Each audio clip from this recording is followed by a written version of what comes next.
Assalamu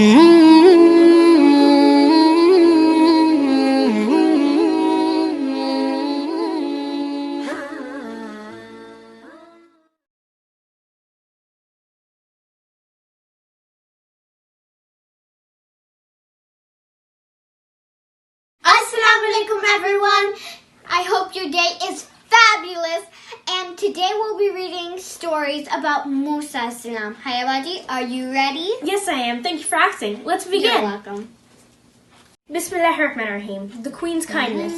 Long, long ago, a tribe called the Children of Israel lived in Egypt. At that time, Egypt was ruled by a cruel king. He was called the Pharaoh, or Pharaoh. He made the people of Israel his slaves.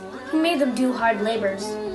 One day, a soothsayer told the Pharaoh that a boy born into the children of Israel would destroy him and his kingdom. When the Pharaoh heard this, he ordered the killing of all the newborn boys of the children of Israel. Only their daughters were to be spared. During these hard times, there lived a poor woman of the children of Israel. Her name was Yuqabid, and Imran was her husband. She gave birth to a beautiful boy named Musa A.S. or Moses. Musa A.S.'s parents felt afraid of the cruel soldiers of the Pharaoh.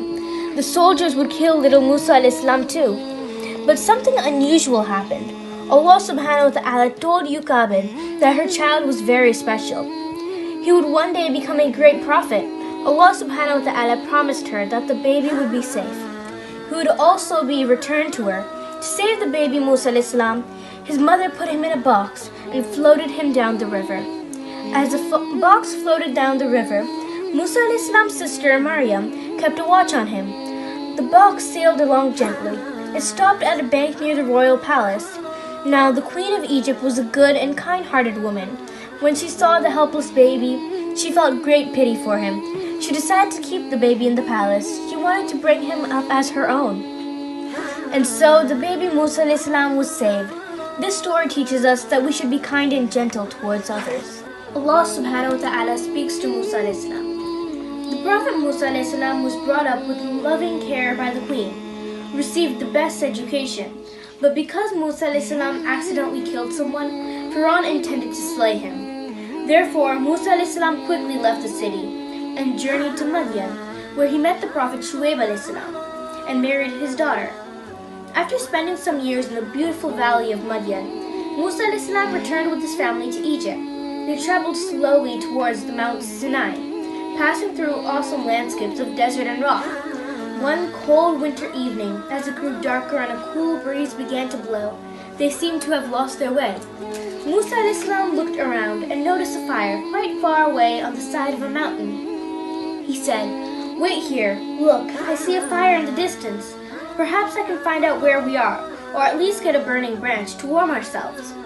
As Musa A.S. reached the source of the light, Allah subhanahu wa ta'ala spoke to him and gave him wisdom and miracles.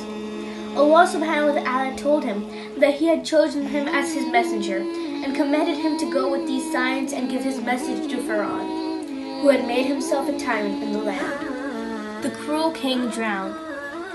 With a sense of divine mission and armed with the clear signs of Allah subhanahu wa ta'ala, Musa A.S. set out for Egypt. He lost no time, and with his brother Harun A.S. went straight to Pharaoh's court and gave him Allah subhanahu wa ta'ala's message. The Prophet Musa A.S. threw down his staff and it turned into a big snake. Then he drew his hand out of his armpit and it was shining brightly. But Pharaoh rejected these miracles, calling them magic. Pharaoh called his best magicians to outdo the Prophet Musa A.S. When the magicians threw down their ropes and sticks, they looked like snakes of all sizes. Musa A.S. was horrified as the snakes seemed to coil and uncoil around him. But Allah subhanahu wa ta'ala commanded Musa A.S. to throw down his staff. As Musa A.S. did so, all of a sudden it became a huge snake. What was more amazing was that it began to eat up all the other snakes, one after another, until it had eaten them all.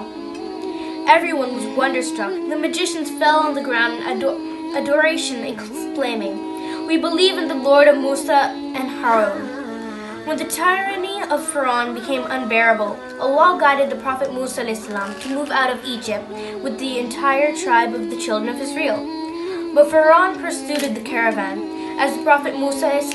reached the shore of the Red Sea, the army of Pharaoh came very near to crushing the children of Israel.